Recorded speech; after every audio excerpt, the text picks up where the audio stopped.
আর এইটা হচ্ছে শেওড়া গাছের শাকচুন্নি।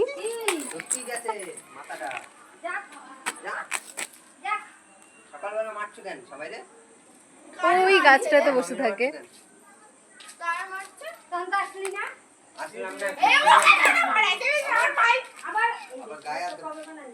ভূত চতুর্দশীর দিন একটু বেড়ে গেছে।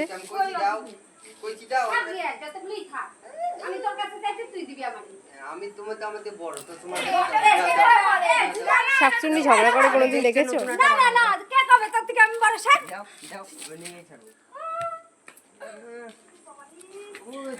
আর এখানে মামা এখনো কালী ঠাকুর রেডি করছে, এখনো হয়নি কালী ঠাকুর রেডি।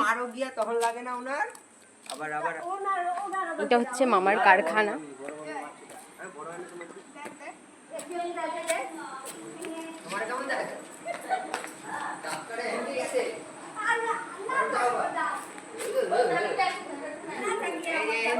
কথা কবার হিন্দি জিপ বেড়ে গেছে।